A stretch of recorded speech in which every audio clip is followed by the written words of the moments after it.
1. Culture Média. Thomas Hill. Et on démarre bien sûr cette émission avec le journal des médias de Julien Pichenet. De quoi on va parler ce matin, Julien? Des expressions que les journalistes utilisent le plus. Une étude qui a été faite à ce sujet, c'est assez rigolo. Et de cette ancienne Miss France qui va jouer dans Un si grand soleil. Mais d'abord un mot sur les audiences. Est-ce que la finale de Koh-Lanta s'est bien battue face à la Coupe du Monde? C'est dur, je ça. regarde les scores TF1, 2 600 000 devant le célèbre jeu d'aventure de TF1. C'est le score le plus faible pour une finale de Koh-Lanta, toute saison confondue. Il faut dire que le football, évidemment, en face, n'a pas aidé. Il y a peut-être aussi les températures qui y sont pour quelque chose. 3 500 000 supporters du côté d'M6 pour la rencontre Portugal-Ouzbékistan. Ça, c'était à 19h. Et 3 millions d'eux encore pour le match Angleterre-Ghana. Vous voyez, c'était pas non plus... 2 buts de Ronaldo, quand même. Oui, mais Angleterre-Ghana, c'était pas non plus l'affiche de ces poules. Mais pourtant, 3 millions d'eux. On profite de votre présence, Jean-Luc Reichmann, pour jeter un œil au score des 12 coups de midi. Alors, on peut y aller. Moi, j'ai vu moyenne 2,4 millions avec une pointe à 3 millions en fin d'émission. c'est magnifique. TF1 largement leader, évidemment, entre 12h et 13h. Vous avez entendu, Thomas Maïl, largement leader. Mais la concurrence se rapproche. Même pas peur. On en parle dans même un instant. pas peur, Jean-Luc, Thomas. patience. Europe 1, le journal des médias. Et puis à la une de ce journal des médias, on s'intéresse aux expressions donc les plus utilisées dans les médias. Il a été fauché comme un lapin en plein vol.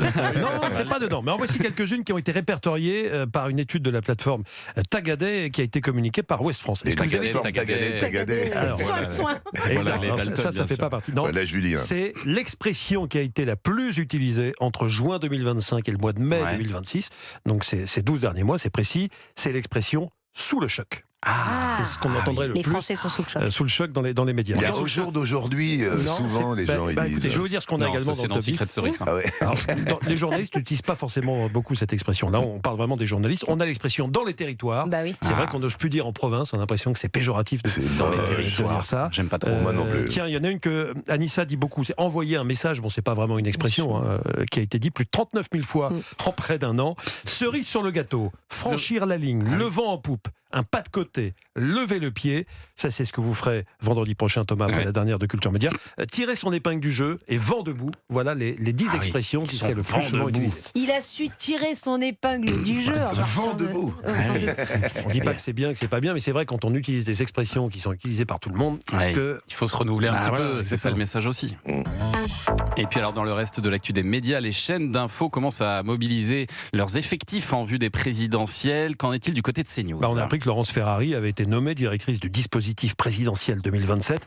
La journaliste aura pour mission de présenter et coordonner les grands débats politiques ainsi que les principales soirées électorales, détaille CNews dans son communiqué.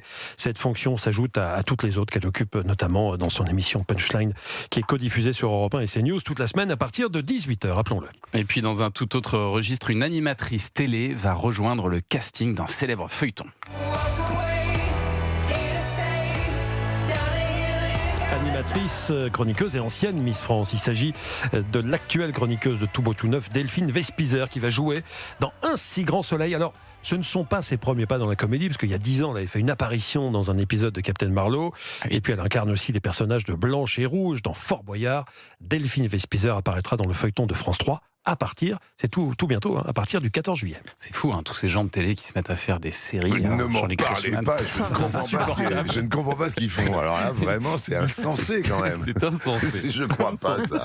Comment ils peuvent faire ça? Laisser la place aux comédiens. Il y a Bien tellement sûr. de comédiens qui recherchent du travail. C'est quoi ce Binks là? Vraiment. Allez, direction maintenant les podcasts d'Europe 1 et cette nouvelle série consacrée à une émission mythique de la station. Oh, salut les copains. Eh oui, bien joué. SNC. Vous étiez pas nés, vous, alors? Non, C'est vrai. Ben ouais, c'est vrai. Vous étiez né, Jean-Luc? Mais évidemment. Ouais. Il y avait quoi? Le petit bonhomme, il s'appelait Chouchou, non? C'est pas Exactement, ça? Chouchou, la petite mascotte de Mais l'émission. oui. C'est vrai que tout le monde connaît l'émission Salut les copains, l'une des émissions les plus écoutées, des millions d'auditeurs chaque jour, et les plus importantes de l'histoire de la radio, toute radio confondue, disons-le. Il est fort, vous avez vu, il est important, il appuie bien. ouais, Ah, ouais. je l'aime, ce Julien, je l'aime. 4 il a millions été à l'école d'auditeurs. Jean-Luc Reichmann. 4 millions d'auditeurs à 17h. L'émission musicale de Daniel Philippaki. Première émission à diffuser des disques, plusieurs disques. Bien à la sûr. suite, elle a été écoutée par plusieurs plusieurs millions d'ados chaque jour sur Europe 1 à l'heure de la sortie des classes. Est-ce que vous connaissez vraiment l'histoire de cette radio ? De cette émission, saviez-vous que le gouvernement de l'époque, et notamment le Premier ministre Georges Pompidou, la voyait d'un très mauvais œil ? Connaissez-vous l'histoire de ce concert géant ? Salut les copains, 22 juin 63, place de la Nation avec Johnny en vedette. Daniel Philippaki attendait 10 000 personnes, il y en a eu finalement 200 000.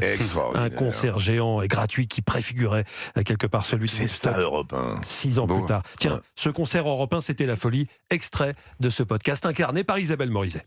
Les jeunes grimpent dans les arbres, sur les hautevents des cafés. Ils se hissent sur les toits des voitures. Il y a sur cette place de la Nation une ambiance formidable. D'abord une affluence absolument fantastique. Des jeunes sont même montés sur les toits, sur le clocher d'une église. Monsieur, vous êtes concierge de l'immeuble. Tout ce bruit, ça vous ennuie beaucoup ce soir ? Non, ça ne m'amuse pas, c'est les jeunes qui s'amusent. Moi, de mon temps, c'était le Charleston. J'ai été champion de Charleston parce que j'ai 52 vers, je ferai une démonstration. Sur l'estrade, je danse peut-être mieux que Johnny Holiday. Hop là.